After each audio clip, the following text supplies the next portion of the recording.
রাত 12টার পরে টুনি যখন ফোন করে চোখের পাতায় ও ঘুম আসে না। রাত 12টার পরে টুনি যখন ফোন করে চোখের পাতায় ও ঘুম আসে না। সারে রাত জাগিয়া পনে কথা বলিয়া, সারে রাত জাগিয়া পনে কথা বলিয়া ফজরে সোনার ঘুম ভাঙ্গে না। মোবাইল আসিল কি দোলা লাগিল, পড়াশোনায় মন বসে না। ওরে পরনে যাই থাক পেটে ভাত নাই যাক, পরনে যাই থাক পেটে ভাত নাই যাক, মোবাইল ছাড়া ও পুলা চলে না। আল্লাহ রাব্বুল আলামিন বলেন, ও আমার ফেরেশতারা পশ্চিম নীলখি আদেল উদ্দিন কওমি মাদ্রাসায় মাহফিল হইতেছে, আমার রহমতের ফেরেশতারা তোমরা দৌড়াই চলে যাও। যে বান্দা আর যে বান্দিগুলো মাহফিলে যাইতেছে, বাড়ি থেকে যখন কদম উঠাইছে প্রত্যেকটা কদমে তাদের আমল নামায় লিখে দাও 10 নেকি। কদম উঠাইতে আমল নামায় লিখে দাও 10 নেকি। কোন সুবহানাল্লাহ। তাহলে কদম উঠাইলে পায় নাকি 10 নেকি, আর কদম ফেললে 10 নেকি। কদমে কদমে আমরা মাহফিলে এসে পৌঁছাই গেছি, ঠিক কিনা কন? বাপ জানেরা, ভাই জানেরা, আমার বান্দা এবং বান্দিগুলো, আচ্ছা মহিলারা এসেছে না? মা বোনরা আছে কিনা? মা বোনরা এসেছে, পর্দার আড়ালে আছেন, ঠিক না? মা ও বোনেরা এসেছেন, পর্দার ভিতরেই আছেন। তার কারণ মা বোনরা পর্দার ভিতর থেকেই আল্লাহ পাক তাদেরকে সৃষ্টি করেছে, ঠিক না? এই মা বোনরা, আপনাদের এলাকার মা বোনদের কথা বলতেছি না, দেখেন অন্যান্য এলাকার অন্যান্য শহরের জেলার বিভাগের মা বোনরা কেমন জানেন? আয়ামে জাহিলাতের যুগের মেয়েদের মতো রাস্তায় ঘোরাফেরা করে বেপর্দার সহিত। আলহামদুলিল্লাহ আপনাদের এলাকার মা বোনরা ইনশাআল্লাহ ভালো। যখন ঈদের সময় আসে মার্কেট করতে যাইতে হবে, ওই সময় বলে যে এখন ঈদের সময় এসে গেছে, মার্কেটে যাইতে হবে। পুরুষটা একদম নর্মালি একদম ছোট্ট ছোট্ট কথা বলে, মনে হয় ভিক্ষার মতন চাইয়ে থাকে স্ত্রীর দিকে। তার কারণ স্ত্রী একটু মিজাজ করা, এই স্ত্রীর মিজাজ করাতে অনেক পুরুষ ভীত হয়ে যায়, ঠিক না? মা যারা আছেন খেয়াল করে শুনুন, এই পুরুষগুলো টাকা তুলেই দেয় স্ত্রীর হাতে। স্ত্রী মশন দিতে দিতে আগে আগে যায়, আর পিছনে এই ভিখারির মতন স্বামীটা যায়। দেখে মনে হয় আগে যাচ্ছে হেড মিস্ত্রি আর পিছনে যাচ্ছে জোগাড়ি, ঠিক কিনা? বিপদে পড়িলে ভাই বন্ধু চিনা যায়, আর অভাবে পড়লে ভাই স্ত্রী চিনা যায়। অভাবে পড়লে স্ত্রী আপনাকে কতটুকু ভালোবাসে এটা আপনি বুঝতে পারবেন। ওই সময় ধৈর্য ধারণ না করে, সফর না করে স্ত্রীরা বলতে থাকে, হায় রে তোমার ঘরে এসে আমার কোনোদিন শান্তি হলো না। আহ আফসোস। ওই স্বামীটা তখন অনেক কষ্ট পায়, দুঃখ পায়। মা ও বোন মাদারীপুরের, আপনি হয়তো জানেন না, একটা স্বামী হাড় ভাঙ্গা ক্লান্তি করে মাথার গাম পায়ে ফেলে চেষ্টা করে সর্ব উচ্চ ভাবে আপনাকে সুখে রাখার জন্য এই স্বামী কষ্ট করে, এরপরেও যদি আপনি বলেন তোমার ঘরে এসে আমার শান্তি হইল না, আল্লাহ পাক বলল তুমি যতই নামাজ কালাম পড়ো না গো, তুমি যতই নামাজ কালাম পড়ো না কেন, ও মরিয়াম, আসিয়া, ও উম্মে জামিল, এইরকম ভাবে যে মা বোনদের নামগুলো আছে, ফেরেশতারা ডেকে ডেকে বলে আল্লাহর হুকুম মতন এই মুহূর্তে তোমাকে জাহান্নামের কাতারে এবং জাহান্নামে নামগুলো লিখে দিলাম। কেন আল্লাহ পাক বলছে যে স্ত্রীর প্রতি স্বামী খুশি হয়ে যায়, ওই স্ত্রীর যে স্বামীর প্রতি স্বামী খুশি হয়ে যায়, আল্লাহ রব্বুল আলামিন বলেন ওই মুহূর্তে আমি আল্লাহ রব্বুল আলামিন খুশি হয়ে যাই। সুবহানাল্লাহ।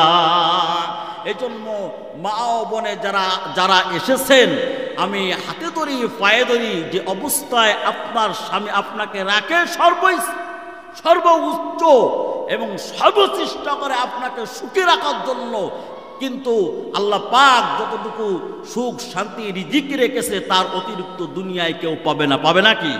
পাবে না।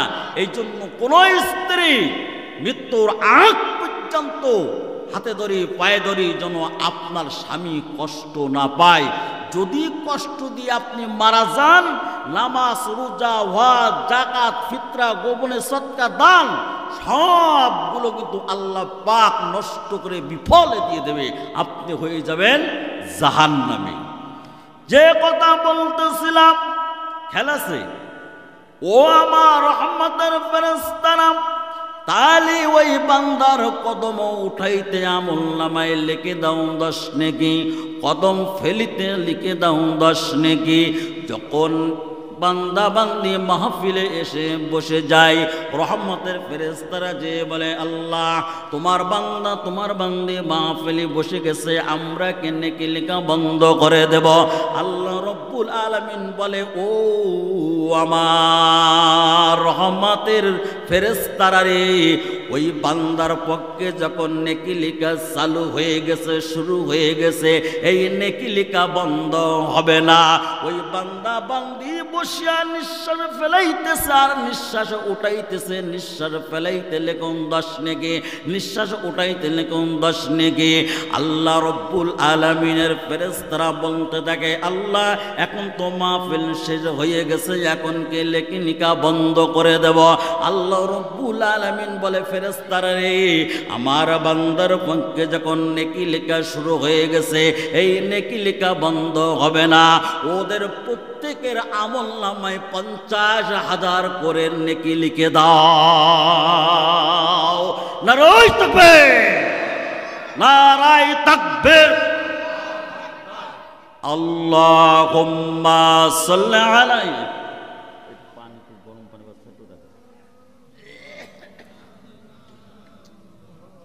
একটু জিকিদান লা ইলাহা না, এখানে পানি। আলহামদুলিল্লাহ, তার এই মাহফিলে আসলে লাভ না লস? লাভ। লাস্টে কয় হাজার নেকি পাবো? 50,000 করে নেকি আল্লাহ পাক আমাদের আমল নামায় লিখে দেবে। কোন সুবহানাল্লাহ। বাপ জানেরা, ভাই জানেরা আমার, আপনাদের কাছে আমার একটা প্রশ্ন, বলেন তো দেখি, ভালো কাজ করার নিয়ত করার সঙ্গে সঙ্গে আল্লাহ পাক নেকি লেখা শুরু করে দেয়, ঠিক কিনা? কিন্তু আপনি জিনা করতে চাইছেন, খুন করতে চাইছেন, মদ খাতে চাইছেন, অন্যের হক ফাঁকে দিতে চেয়েছেন, কিন্তু গুনাহটা করলেন না। ওই গুনাহ না করা পর্যন্ত আপনারা আমল নামায় গুনাহ লেখা হবে না।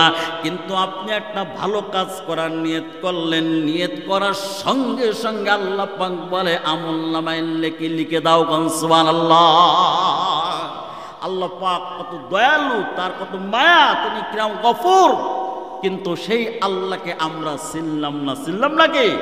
সে আল্লাহকে আমরা চিনি না, নামাজ পড়তে চাই না, আল্লাহ শুকরিয়া আদায় করতে চাই না, আমরা তাহাজ্জুদ নামাজ পড়তে চাই না, কিতাব পড়তে চাই না। বাপজানেরা তাহলে নিয়ত করছে এমন কিছু লোক সমাজে যে ওখানে মাহফিল ও মুখ তারিখে 22 তারিখে রবিবারে আমি যাব, কিন্তু মনে করেন যে কোনো একটা কারণবশত মাহফিলে আসতে পারল না, যে কোনো একটা কারণবশত মাহফিলে আসতে পারল না। মনে করেন যে আমরা যারা বড় হয়ে গেছি, আমাদের মেয়ে আছে, আমাদের 2টো করে মেয়ে আছে, প্রথম মেয়েটা আমরা বিয়ে দিয়ে দিলাম।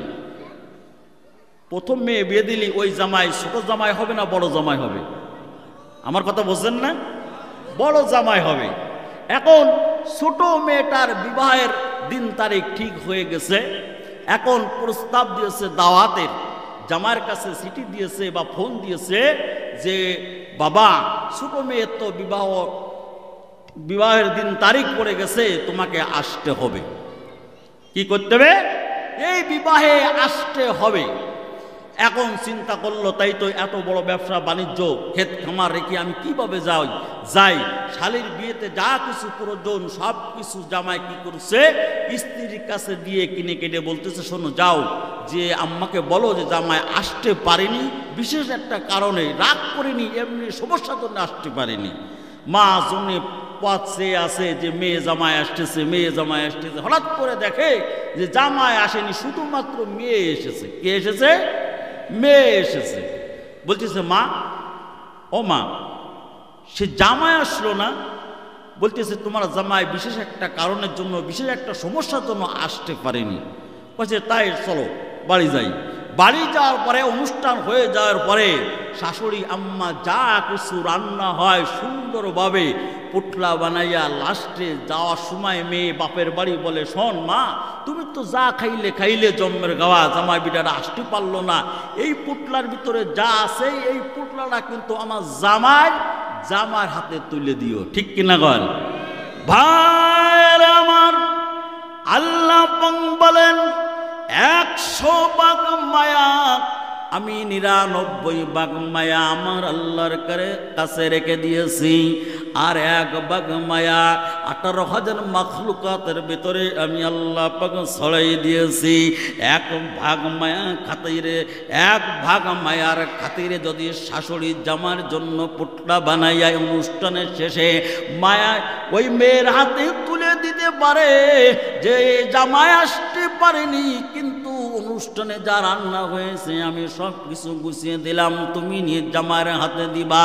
এটা যদি শাশুড়ি আম্মা করতে পারে 1 ভাগ মায়ার খাতিরে, আমি আল্লাহ রব্বুল আলামিনের কাছে 99 ভাগ মায়া রয়েছে।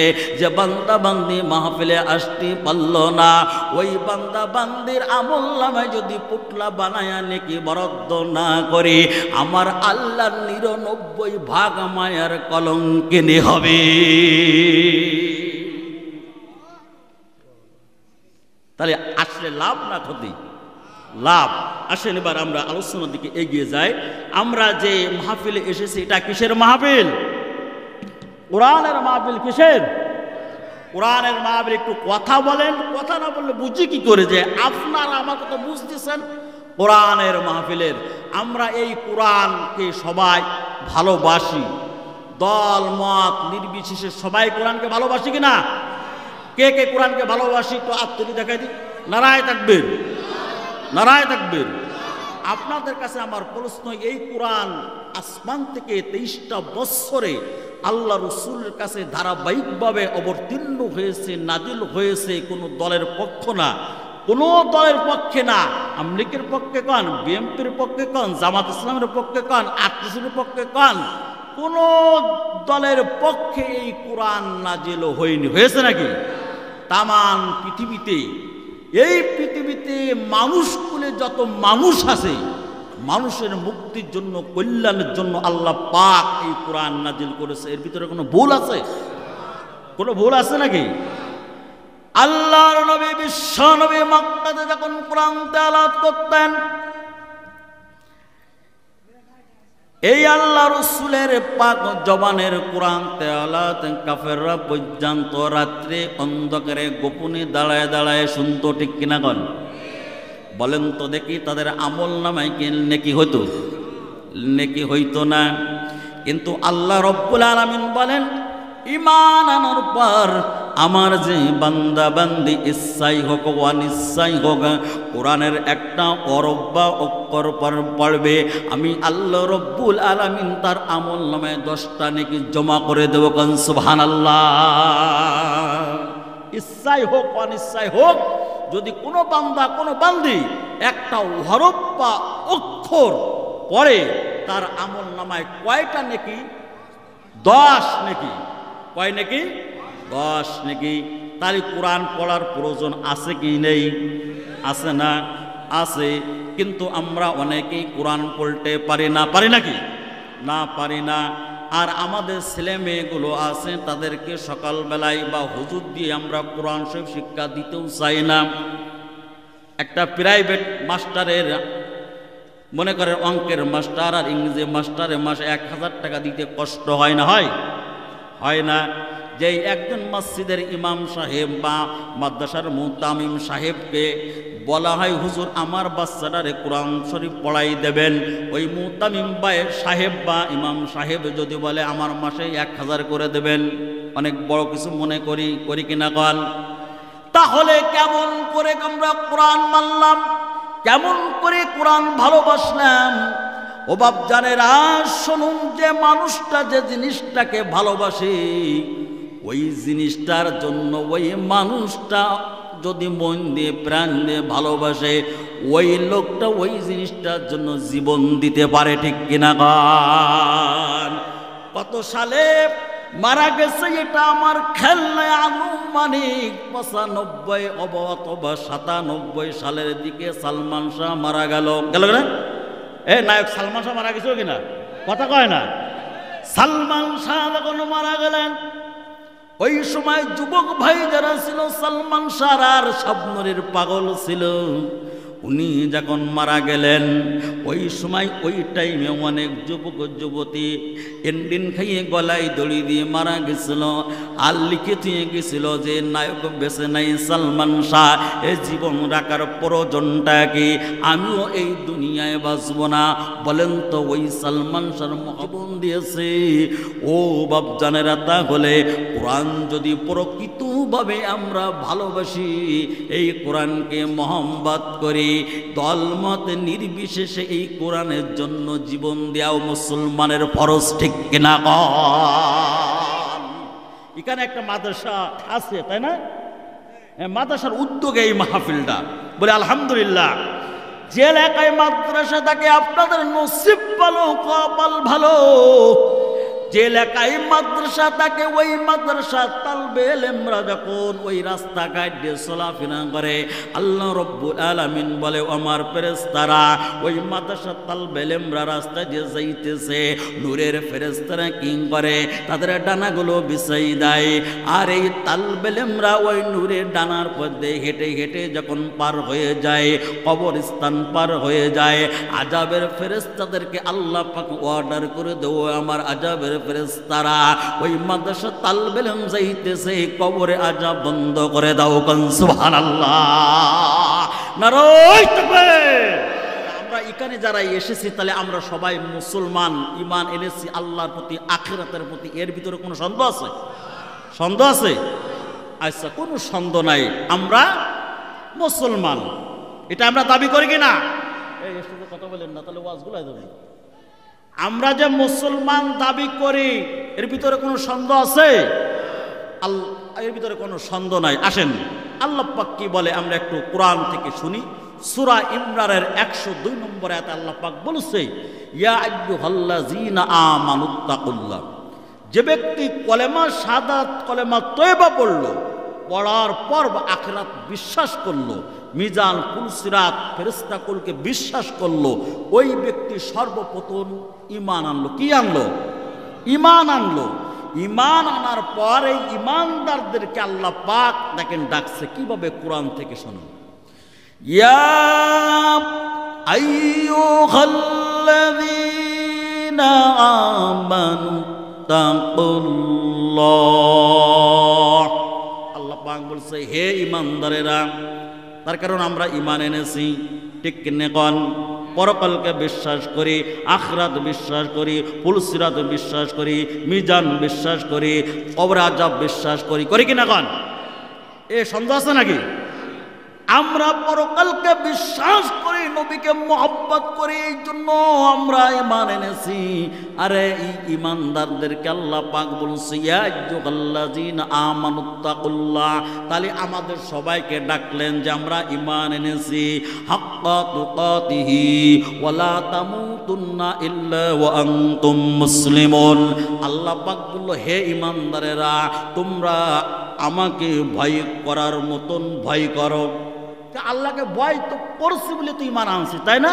কিন্তু এরপরেও আল্লাহ পাক স্মরণ করাই দিচ্ছে, আমি অসুস্থ, বাজারে যাইতে পারলাম না, তোমার দিয়ে কোনোদিন বাজার করায়নি, মানে ছেলেটাকে বলছে তোমার দিয়ে কোনোদিন বাজার করায়নি, যা যা আনতে বলছে তোমার আম্মু, তোমার কি মনে আছে? বারবার বাপজান মা জান মনে করাই দে, ঠিক না? হ্যাঁ, লাস্টে বারান্দায় দাদু থাকে, সে কয় ও দাদু আমারটাকে মনে আছে একটা তামুক পোড়া, ঠিক কিনা কন, মানে একটা গোল যেটা খায়, বারবার মনে করাই দেয় যাতে স্মরণ থাকে আল্লাহ রব্বুল আলামিন। এই জন্য বলছি ইয়া আইয়ুহাল্লাযীনা আমানুত্তাকুল্লাহ, হে ঈমানদারেরা তোমরা ভয় করার মতন ভয় করো। হাক্কা তুকাতিহি ওয়া লা তামুতুন্না ইল্লা ওয়া আনতুম মুসলিমুন। খবরদার আত্মসমর্পণকারী না হয়ে, মুসলমান না হয়ে মৃত্যু বরণ করো না। তাহলে এই আয়াতের মাধ্যমে বোঝা যাচ্ছে যে ঈমান আনার পরে মুসলমান দাবি করা যাচ্ছে না যতক্ষণ পর্যন্ত মুসলমানের কাজ আমরা না করতেছি, ঠিক কিনা কন? আচ্ছা, ঈমান আনার পরে কি এমনি বসে থাকলে আল্লাহ পাক জান্নাতে দিবে? না, আল্লাহ পাক বলছে তুমি কেমন ঈমান আনছো? আহাসিবান নাসু আইয়ুতরাকু আইয়াকুলু আমান্না ওয়া হুম লা ইফতানুন। সূরা তাহার 2 নম্বর আয়াত। হাফেজ সাহেব আছেন কিনা? তাই না? সূরা তাহা 2 নম্বর আয়াত না? সূরা তাহার 2 নম্বর আয়াত আল্লাহ পাক বলছে ঈমান আনলেই, একথা বললেই আমি আল্লাহ পাক ছেড়ে দেব না। ও বান্দা, ও বান্দি, ঈমান যে আনছো একথা বললেই আমি ছেড়ে দেব না। ওই ঈমানের পরীক্ষা দিতে হবে। ঈমানের কি করতে হবে? কথা কয় না, ঈমানের পরীক্ষা দিতে হবে। তাহলে ঈমান আনলে আল্লাহ পাক ছেড়ে দেবে না পরীক্ষা না নেওয়া পর্যন্ত। আমাকে একটু সিগন্যাল দেন, আমার কয়টা পর্যন্ত এখানে শুটিল করে দিতে হয়, তা তো দিচ্ছেন না। বাপ জানারা শুনুন, এবার আল্লাহ পাক বলছে তোমার ঈমানি পরীক্ষা দিতে হবে। ঈমানি পরীক্ষা দেওয়ার জন্য আমরা প্রস্তুত আছি কিনা? কারা কারা ঈমানি পরীক্ষা দিতে চাই? 2 হাত তুলে নারায়ে তাকবীরের স্লোগান দিন, নারায়ে তাকবীর, নারায়ে তাকবীর। আলহামদুলিল্লাহ বলি। এখন তো যে যুবক ভাইরা আছে, যুবতী বোনরা আছে, তারা ফ্রি ফায়ার আর ওই যে মোবাইল, টাচ মোবাইলের পাগল, ঠিক না? টাচ ফোন আর এই মোবাইলের পাগলে পাগল, পাগলে পাগল।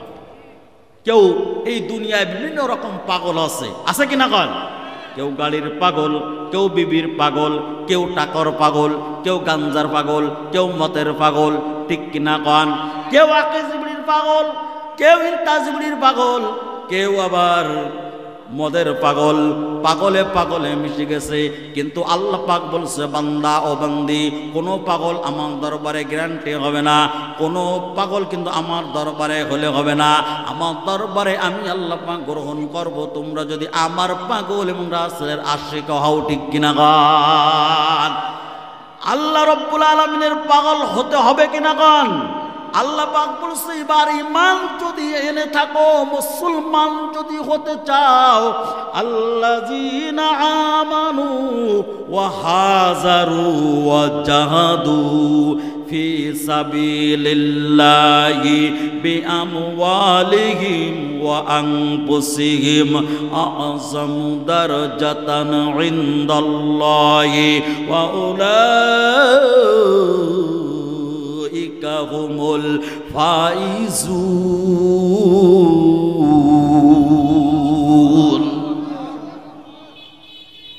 বাপজানেরা এবার দেখেন কি পরীক্ষা আল্লাহ পাক আমাদের দ্বারাই নিবে, সেই পরীক্ষার কথা আমরা শুনবো। পরীক্ষা দেওয়ার জন্য প্রস্তুত থাকবো ইনশাআল্লাহ। রাজি আছি তো ইনশাআল্লাহ? বাপজানেরা ভাইজানেরা আমার, আল্লাহ পাক বলছে সূরা বাকারার ভিতরে জানাই দিয়েছে, আল্লাযী খলাকাল মাউতা ওয়াল হায়াতা লিয়াবলাকুম আইয়ুকুম আহসানু আমালা। এই দুনিয়ায় তোমাদেরকে পাঠাইছি, খাও দাও পূর্তি করো। দুনিয়াটা মস্ত বড়, এর জন্য নয়। এরকম কিছুটা আমরা মনে করি কিনা? কন করি না?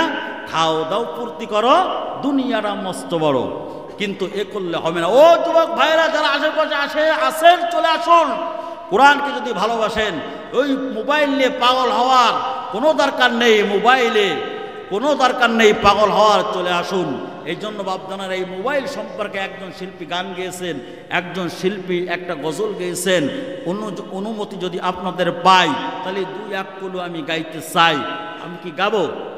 মোবাইল আসিল কি দোলা লাগিল, পড়াশোনায় মন বসে না। মোবাইল আসিল কি দোলা লাগিল, লেখাপড়ায় মন বসে না। দেখেন ছোট ছোট বাচ্চারা যখন সন্ধ্যাবেলায় মা নিয়ে বসে, মা জন্য নিয়ে বসে, তখন কিন্তু ওই 8-7 বছর 9 বছর বাচ্চাদের ওই সময়ও মোবাইলের দিকে খেয়াল থাকে। যদি একটু মোবাইলটা ধরতে পারতাম, মোবাইলের ভিতরে যে কার্টুন আছে ওইগুলো দেখতে পারতাম, ঠিক কিনা কন? কয় আম্মু আমার ঘুম আসতেছে না। কেন? মোবাইলটা দাও। মোবাইলটা দেখতে দেখতে ঘুমিয়ে যায়, ঠিক কিনা কন? এই হয় যদি অবস্থা, দেব কোন ব্যবস্থা? রাত 12টার পরে টুনি যখন ফোন করে, চোখের পাতায় ও ঘুম আসে না। রাত 12টার পরে টুনি যখন ফোন করে, চোখের পাতায় ও ঘুম আসে না। সারে রাত জাগিয়া পনে কথা বলিয়া, সারে রাত জাগিয়া পনে কথা বলিয়া, ফজরে সোনার ঘুম ভাঙ্গে না। মোবাইল আসিল কি দোলা লাগিল, পড়াশোনায় মন বসে না। ওরে পরনে যাই থাক পেটে ভাত নাই যাক, পরনে যাই থাক পেটে ভাত নাই যাক, মোবাইল ছাড়া ও পুলা চলে না। ভালোবাসা করতে হলে বান্ধবী বান্ধবী ধরতো, এ বান্ধবী এই সিটিকে না অমুক কাছে একটু পৌঁছে দিবি, ঠিক কিনা কন? আর যারা বন্ধু বান্ধব আছে, এক বন্ধু আর এক বন্ধুরই বলতো, হে এই সিটিখানে একটু পৌঁছে দিবে, সেখন সিটির মাধ্যমে প্রেম ভালোবাসা চলতো, ঠিক কিনা কন? কিন্তু এইটা আর প্রয়োজন নাই, এইটা আর আমাদের দরকার হয় না। এই জন্য বলছে মোবাইলের কি ঠেলা, প্রেম প্রীতির মেলা। মোবাইলের কি ঠেলা, প্রেম প্রীতির মেলা, পার্কে যাওয়া এখন আর লাগে না।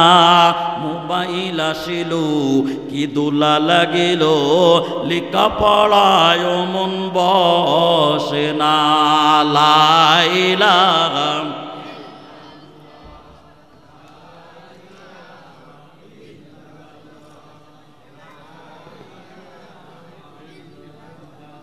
লা ইলাহা ইল্লাল্লাহু মুহাম্মাদুর রাসূলুল্লাহ।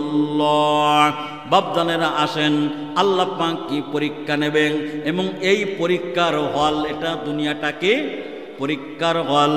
আল্লাহ পাক বলেছে তোমাদেরকে দুনিয়ায় 60 বছর 70 বছর হায়াতে জিন্দেগি দিয়েছি তোমাদের পরীক্ষা নেওয়ার জন্য। বাপজানেরা যদি নামাজ না পড়ে, হজ না করি, জাকাত না দিয়ে, দান না করি, ভালো কাজ না করি, এগুলো যদি আমরা না করি, কিয়ামতের ময়দানে আর পরীক্ষা সুযোগ নাই। আছে নাকি? কিয়ামতের ময়দানে আর পরীক্ষা দেওয়ার সুযোগ আছে নাকি? এখানে যদি ফেল যায়, এগুলো না করি, পরীক্ষা দিতে হবে, কি লিখতে হবে, পরীক্ষার কি প্রশ্ন হবে, আল্লাহ পাক সব কিছু জানাই দিয়েছে কিনা কন? পরীক্ষা আপনার আমার কি? আল্লাহর পথে চলতে হবে, ভালো কাজ করতে হবে, সৎ কাজের আদেশ করতে হবে, অসৎ কাজ কর্ম নিষেধ করতে হবে, দান সৎকা সাধ্য অনুযায়ী করতে হবে, এগুলো পরীক্ষা, ঠিক কিনা কন? এই দুনিয়া সমস্ত ভালো কাজ যদি আপনি আমি করে যেতে পারে, তাহলে আপনি আমি পরীক্ষায় পাস। আর তা না হলে ফেল। আল্লাহ পাক বলে আল্লাযীনা আমানু, যারা ঈমান এনেছো, হাজারু, যারা হিজরত করেছো, আল্লাযীনা আমানু হাজারু ওয়া জাহাদু ফি সাবিলিল্লাহি। ও দুনিয়ার গোলামেরা, ও দুনিয়ার মানুষেরা শুনে নাও, তোমরা ঈমান আনার পরে হিজরত করবে। হিজরত করার পরে কি করবে? তোমাদের সম্পদ এবং জীবন দিয়ে আল্লাহর রাস্তায় জিহাদ করবে। এটা কার কথা? আল্লাহর কথা। আমরা মনে করি জিহাদ নয় তলোয়ারি নিয়ে মাঠে ময়দানে যে কাফেরের সঙ্গে লড়াই করার নামই হলো জিহাদ না। এখানে কিন্তু বোঝার আছে আল্লাযীনা আমানু হাজারু জাহাদু ফি সাবিলিল্লাহি। তোমরা কি করবা? তোমরা হিজরত করবা ঈমান আনার পর। তারপর কি করবা? তোমাদের সম্পদ দিয়ে, তোমাদের জীবন দিয়ে আল্লাহর রাস্তায় জিহাদ করবা। বাপজানেরা, এই নফসের সঙ্গে সবচেয়ে বড় জিহাদ, এই নফসের সঙ্গে যে জিহাদ করতে পারলো না, সে দুনিয়ায় আখিরাতে কামিয়াবি হলো না। নফসে আপনাকে বলতে সিনেমার হলে যান, আপনি ফিরতে পারলেন না। নফসে আপনাকে বলতে যে সুৎকা, ঘুষকা, বেপর্দা নারীর দিকে তাকা, আপনি ফিরতে পারলেন না। এই নফসের সঙ্গে জিহাদ করলেন না, আপনি ময়দানে যাবেন জিহাদ করতে, আপনি পারবেন? কখনো সেটা সম্ভব না, ঠিক কিনা কন? এই জন্য আল্লাহ পাক বলছে, মৌলিক কথা হলো যে ওয়ালা তামুতুন্না ইল্লা ওয়া আনতুম মুসলিমুন। মুসলমান হয়ে কবরে যাওয়ার কথা বলা হয়েছে। ঈমান আনার পর এবার মুসলমান হইতে হবে, ঠিক কিনা গন? মুসলমান কারা ছিল? সাহাবীরা ছিল। মুসলমান কারা ছিল? তাবেঈন, খুলাফায়ে রাশিদিন, আইম্মায়ে মুস্তাজিরিন, পীর আউলিয়া গৌস কুতুব যারা ছিল। বাপজানেরা, পীরের বিরুদ্ধে আমরা যাই, পীরের বিরুদ্ধে আমরা বলি, কিন্তু হক্কানি পীর মাশায়েখ আছে কিনা? নাই, আছে না? হক্কানি পীর মাশায়েখ যদি দুনিয়ায় না আসতো, আমরা ইসলাম পাইতাম না। পাইতাম নাকি? নাকি নবীর সাহাবী বা নবী আবার কি পরবর্তীতে আসবে এমন কোনো ঘোষণা আছে নাকি কোরআনে? না। তাহলে আমরা এই দিন ইসলাম পেয়েছি কাদের মাধ্যমে? ওলি উল্লাহর মাধ্যমে। ওলি আল্লাহর মাধ্যমে যে ইসলামটা পাইলাম, এই ওলিদের বিরুদ্ধে যাওয়া যাবে না। মুসলমান যাবে নাকি? বাপজানেরা, ভাইজানেরা আমার আসেন, তাহলে ওয়ালা তামুতুন্না ইল্লা আনতুম মুসলিমুন। দেখেন সাহাবীদের ভিতরে গরম সাহাবীও ছিল কিনা গান? নরম সাহাবীও ছিল কিনা গান? হযরত আবু বকর সিদ্দিক রাদিয়াল্লাহু তাআলা আনহু ছিলেন নরম সাহাবী। এই আমার কথা বুঝতেছেন? হযরত আবু বকর সিদ্দিক রাদিয়াল্লাহু তাআলা আনহু ছিলেন কেমন সাহাবী? নরম সাহাবী। আর ইসলামের জন্য গরম সাহাবী ছিলেন হযরত উমর ইবনে ফারুক রাদিয়াল্লাহু তাআলা আনহু। ইনি একজন গরম সাহাবী ছিলেন ইসলামের পক্ষে, ঠিক কিনা গান? আল্লাহ পাক রব্বুল আলামিনের হাবিব জনাবে মুহাম্মদ রাসূলুল্লাহ সাল্লাল্লাহু আলাইহি সাল্লাম মক্কায় যখন ইসলাম প্রচার করতেছিল, উতবা, শাইবা, আবু সুফিয়ান, ওলীদ ইবনে মুগীরা, মুশরিকরা যখন প্রত্যাখ্যান করলো আল্লাহ রাসূলের এই দাওয়াত, কোরআনের দাওয়াত, ইসলামের দাওয়াত, কলেমার দাওয়াত, নির্যাতন দিল, নিপীড়ন করলো, অত্যাচার, জুলুম, নির্যাতন করলো। আল্লাহ রাসূল গোপনে গোপনে রাতের বেলায় আল্লাহ দরবারে দোয়া করলেন, আল্লাহ ইসলামের জন্য হয় ওমরকে, না হয় আবু জেহেলকে ইসলামের জন্য আল্লাহ তুমি কবুল করে নাও। হিদায়াতের মালিক কিনা? হিদায়াতের মালিক কিনা? আল্লাহ। আল্লাহ রব্বুল আলামিন আবু জেহেলের গলায় হিদায়াত দিলেন না, উমর ইবনে ফারুক রাদিয়াল্লাহু তাআলা আনহুর গলায় আল্লাহ পাক হিদায়াতের মালা পরাই দিলেন। কোন মারহাবা, নারায়ে তাকবীর। এই উমর ইবনে ফারুক রাদিয়াল্লাহু তাআলা আনহু এমন একজন সাহাবী ছিলেন, এমন একজন মুসলমান ছিলেন। দেখেন কেমন মুসলমান হওয়ার প্রয়োজন আমাদের। বাপদারেরা, ভাইজানেরা আমার, উমর ইবনে ফারুক রাদিয়াল্লাহু তাআলা আনহু যখন রাস্তায় দিয়ে যাইতেন, যে রাস্তায় যাইতেন ওই রাস্তায় দিয়ে শয়তান পর্যন্ত যাইত না। ওই রাস্তায় দিয়ে শয়তান পর্যন্ত যাইত না। আল্লাহ রাসূল সাল্লাল্লাহু আলাইহি ওয়াসাল্লাম মদিনায় যখন প্রবেশ করলেন, ইসলাম প্রসারের পর যখন রাষ্ট্রনায়ক হলেন, কোরআন যখন সংসদে গেল, ওই সময় কোরআন অনুযায়ী আল্লাহ রাসূল রাষ্ট্র পরিচালনা করতেছে। ওই সময় হযরত উমর ইবনে ফারুক রাদিয়াল্লাহু তাআলা আনহু একটা কাণ্ড ঘটাই ফেলল। কি কাণ্ড ঘটাই ফেলল শুনুন। আল্লাহ রসুলের জামানায় একজন কাফের আর একজন মুসলমান দুইজন একটা জিনিস নিয়ে তর্ক করতেছে। কাফের বলতেছে জিনিসটা আমার, আর মুসলমান বলতেছে না জিনিসটা আমার। দুইজন তর্ক করতেছে। এরকম ঠেলাঠেলি আমরা করি কিনা? করি না?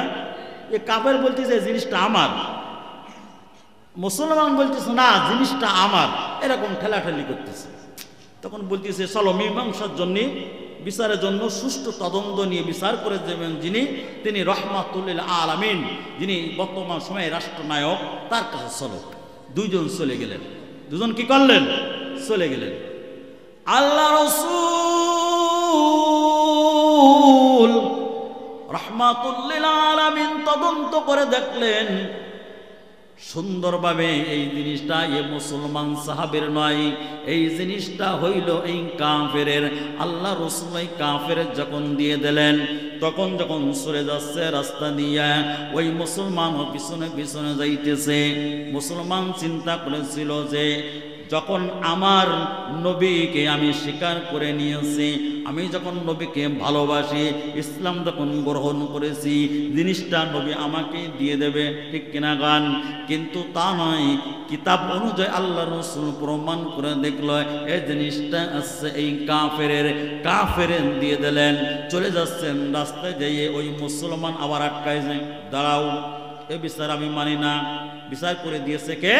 রহমাতুল লিল আলামিন নবীজি সাল্লাল্লাহু আলাইহি সাল্লাম। ও বলতেছে এই বিচার আমি মানি না, মুসলমান বলতেছে বিচার আমি মানি না। তাহলে কি করবা? সানি বিচার করার জন্য নিয়ে যাব তোমাকে। কোথায়? হযরত ওমর ইবনে ফারুক রাদিয়াল্লাহু তাআলা আনহুর কাছে। ওই দুইজন চলে গেলেন হযরত ওমর ফারুক ইবনে খাত্তাব রাদিয়াল্লাহু তাআলা আনহুর কাছে। যখন চলে গেলেন, বাপজানেরা সমস্ত কিছু, সমস্ত ঘটনা যখন খুলে বললেন, খুলে বলার পর বলতেছে শোনো, এই মাইকটা আগে যেমন ছিল তেমন তো ভালো ছিল। সমস্ত কিছু খুলে বললেন। খুলে বলার পর ওমর ইবনে ফারুক রাদিয়াল্লাহু তাআলা আনহু বিচার করবেন। এই মুহূর্তে এই কাফের বলতেছে ও ওমর, তুমি কি জানো এই বিচার কিন্তু আগে হয়ে গেছে? ওমর ইবনে খাত্তাব রাদিয়াল্লাহু তাআলা আনহু বলতেছে কে বিচার করেছে? বলতেছে তোমাদের নবী হযরত মুহাম্মদ সাল্লাল্লাহু আলাইহি সাল্লাম বিচার করে দিয়েছে। ওই মুসলমানকে বলতেছে ওমর তুমি এই বিচার মানো না? কয় না, আমি এই বিচার মানি নে, এই জন্য সানি বিচার করার জন্য আপনার কাছে এসেছি। কাফের বলতেছে সানি বিচার নিয়ে তোমার কাছে এসেছে। ওমর ইবনে ফারুক রাদিয়াল্লাহু তাআলা আনহু বলল তোমরা দুইজন এখানে দাঁড়াও। ওমর ইবনে ফারুক রাদিয়াল্লাহু তাআলা আনহু ঘরে গেলেন, খাপ থেকে তরবারি বের করলেন, একটা কোপ দিলেন। এই মুসলমানের ঘাট থেকে মাথা আলাদা হয়ে গেল। মদিনার ভিতর একটা শোরগোল শুরু হয়ে গেল, মদিনার ভিতর একটা হট্টগোল গন্ডগোল শুরু হয়ে গেল। ওই যাকে হত্যা করে ফেললো তার বাপ চাচারা যারা ছিল, পাড়া প্রতিবেশী যারা ছিল, আত্মস্বজন যারা ছিল, তারা চিন্তা করতেছে বিচার নিয়ে গেছে, সে তো বিচার একটু করেই দেখতে পাইত, তদন্ত করে দেখতে পাইত, বিচার করলো না কেন? খুন করলো কেন? হত্যা করলো কেন? ওমরের বিরুদ্ধে আল্লাহ রসুলের পার্লামেন্টে আমরা কেস করে দেব। ওনার আত্মস্বজন বন্ধু বান্ধব মদিনায় যারা ছিল, তারা আল্লাহ রসুলের পার্লামেন্টে কেস দাখিল করে দিলেন। আল্লাহ রসুল চিন্তা করতেছে কার বিরুদ্ধে কেস হয়ে গেছে? এই যে ওমর ইবনে ফারুক রাদিয়াল্লাহু তাআলা আনহুর বিরুদ্ধে কেস হয়ে গেছে। ওমর ইবনে ফারুক রাদিয়াল্লাহু তাআলা আনহুর কথা যখন জানলেন, আল্লাহ রসুল চিন্তিত হলেন, চিন্তা করতেছেন আল্লাহ যাকে তোমার কাছ থেকে চেয়ে নিলাম সেই ওমর একটা মানুষকে হত্যা করে ফেলেছে, আর হত্যার বদলে হত্যা। আল্লাহ পাক বলছে ওয়া কাতাবনা আলাইহিম ফিহা আন্নান নাফসা বিন নাফসি ওয়াল আইনা বিল আইনি ওয়াল আনফা বিল আনফি ওয়াল উযুনা বিল উযুনি ওয়াস সিন্না বিল সিন্নি।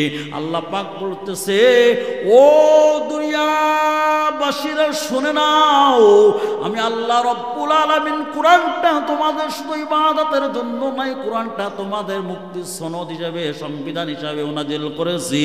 আল্লাহ রব্বুল আলামিন কি বলে দিয়েছে, ও কাতাবনা আলাইহিম ফিয়া আন্নান নাফসা বিন নাফসি, কানের বদলে কান, দাঁতের বদলে দাঁত, চোখের বদলে চোখ, জখমের বদলে জখম, হত্যার বদলে হত্যা। উমর ইবনে ফারুক রাদিয়াল্লাহু তাআলা আনহু যখন হত্যাই করে ফেলেছে, আল্লাহ রসুলের পার্লামেন্টে এই কেসের রায়ও হবে ওমরকে হত্যা করে ফেলতে হবে, ঠিক কিনা বল? সব কিছু সমাধান দিতে পারে কিনা? কোরআন। কে দিতে পারে? সব কিছু সমাধান দিতে পারে কোরআন। আল্লাহ পাক কোরআনের মাধ্যমে উমরকে বাঁচাবে। এই ঘটনা না শুনে কে কে সরে যাবেন আমি একটু দেখতে চাই। বিচারটা করার পরে যাবেন তো? এই কেসের উকালাতি করবে স্বয়ং আল্লাহ, এই কেসের বিচার করবে আল্লাহ রসুল বিচারক। আল্লাহ রসুলের গায়ের লোম দিয়ে গাম বেরোয় যাচ্ছে। কিভাবে বিচার হবে? বিচার তো সঠিক করতে হবে। উমর যখন হত্যা করেছে, উমরকে হত্যা করে ফেলতে হবে। তার স্ত্রী কান্দে, তার ছেলে মেয়ে কান্দে, আয় হায় একই কাজ করে ফেলেছে যে উমরকে এত সম্মান করে জনগণ, এত মর্যাদা, এত সম্মান আল্লাহ পাকের কাছ থেকে আল্লাহ রসুল যখন চেয়ে নিয়ে এসে, কিন্তু সেই উমর কেন হত্যা করলো মানুষ? হত্যায় যখন করেছে কোরআনের আইন অনুযায়ী উমরকে হত্যা করে ফেলবে। আল্লাহ রসুল এই কেস 19-20 করবে না, করবে নাকি? বাপ জানেনা, ভাই জানেনা, আমার আসেন মাদ্রাসার কি মর্যাদা সম্মান। আমরা তো মাদ্রাসা চাই না, অনেকেই মাদ্রাসাগুলো দেখতেই পারে না, এমন লোক এই সমাজে আছে কিনা কন? দেওবন্দ মাদ্রাসার প্রতিষ্ঠাতার নাম কি? দেওবন্দ মাদ্রাসার প্রতিষ্ঠাতার নাম যারা ওখানে পড়ছে তারা ভালোই জানেন, নানুতুবি রহমাতুল্লাহ আলাইহি। নানুতুবি রহমাতুল্লাহ আলাইহিকে আল্লাহ রসুল স্বপ্নে যুগে জানাই দিয়েছিল, এ নানুতুবি রহমাতুল্লাহ আলাইহি শোনো, এখানে একটা মাদ্রাসা করবা। ওই সময় নানুতুবি রহমাতুল্লাহ আলাইহি অনেক গরিব মানুষ ছিলেন।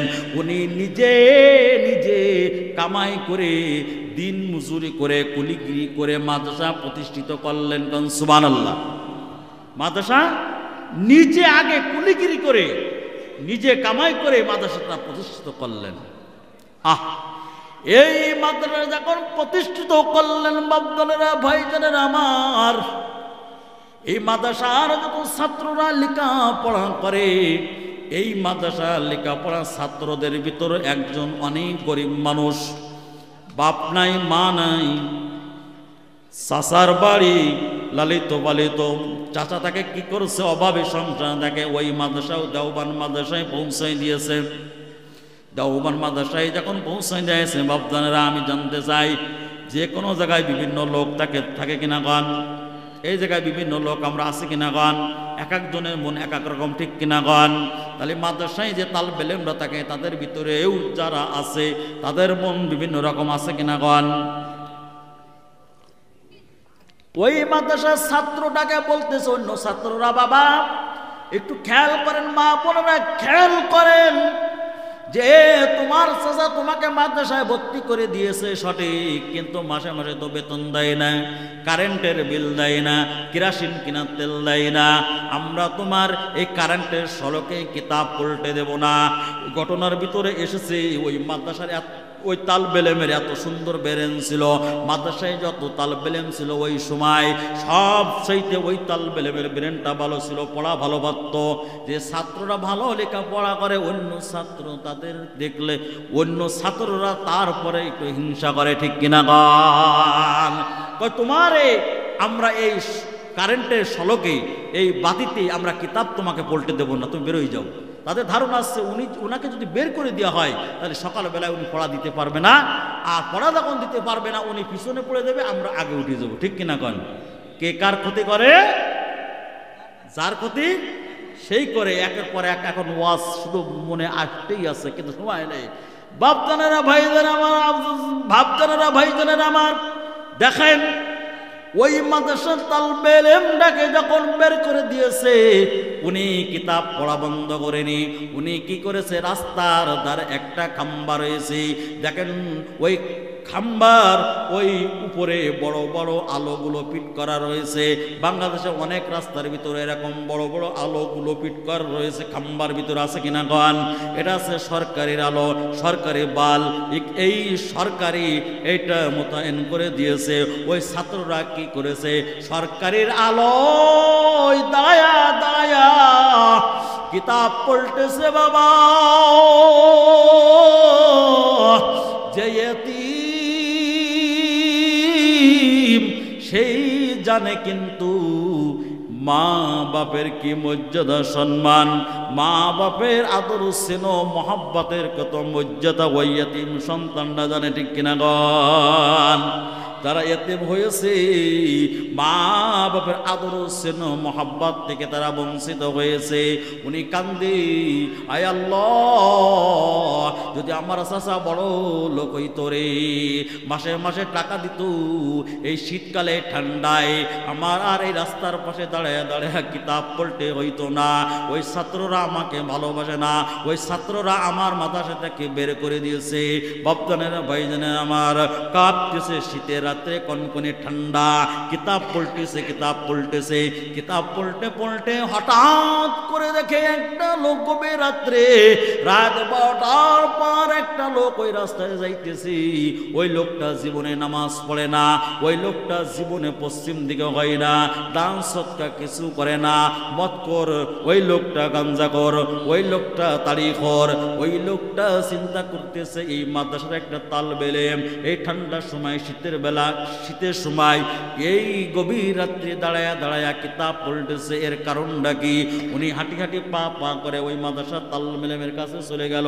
যে বলতেছে, ও বাবা তুমি কোন জায়গায় পড়ো? বলতেছে, চাচা আমি এই দেওবন্দ মাদ্রাসায় পড়ি। তা তুমি এখানে কিতাব পড়ো কেন? কিছু বেতন দেওয়া লাগে, কিন্তু আমার মাও নেই আব্বাও নেই, আমার চাচা গরিব মানুষ দিতে পারে না, এই টাকা না দেওয়ার কারণে মাদ্রাসার তালবে ইলমরা বের করে দিয়েছে। বলতেছে, বাবা তুমি যে কিতাব পড়তেছো দুনিয়ায়, আসমানের উপরে জমিন, আসমানের নিচে জমিনের উপরে এইরকম কিতাব আল্লাহ পাক আর পাঠায়নি। এত মর্যাদা সম্মান ও মদখোর গাঞ্জাখোর তাড়িখোর চিন্তা করলো। দেখেন হিদায়েত কিনতে আসে, চিন্তা করলে জীবনে তো অনেক মদ খেয়ে টাকা উড়াই ফেলেছি, গাঞ্জা খেয়ে টাকা উড়াই ফেলেছি, বেহুদাভাবে টাকা খরচ করে ফেলেছি, জীবনে কোনো ভালো কাজ করেনি। উনি কি করলো, উনি উনার গায়ের একটা চাদর ওই তালবে ইলমের গায়ে জড়াই দিল। বলল, বাবা তুমি মাদ্রাসায় চলে যাও। মাদ্রাসায় চলে গেল। যাওয়ার পরে আধা ঘন্টা 1 ঘন্টা পরে বলল, ও আব্দুর রহমান। মাদ্রাসা থেকে আব্দুর রহমান যখন ডাক দিল, ওই গাঞ্জাখোর 1 টিন কেরাসিন নিয়ে গেছে। 1 টিন কেরাসিন যখন নিয়ে গেছে, যে বলতেছে, বাবা এই 1 টিন কেরাসিন আমি তোমার জন্য দান করে দিলাম। কাল থেকে তালবে ইলমরা তোমাকে আর বাহির করে দিতে পারবে না। হঠাৎ করে রাত পার হয়ে পরের দিন ওই গাঞ্জাখোর মারা গেছে। এলাকার লোকজন চিন্তা করতেছে, একজন মদখোর, সুদখোর, জিনাখোর, গাঞ্জাখোর মারা গেছে, এর জানাজা হবে না, এর জানাজা পড়া যাবে না। মসজিদের ইমাম পর্যন্ত উনার বাড়ি যায় না।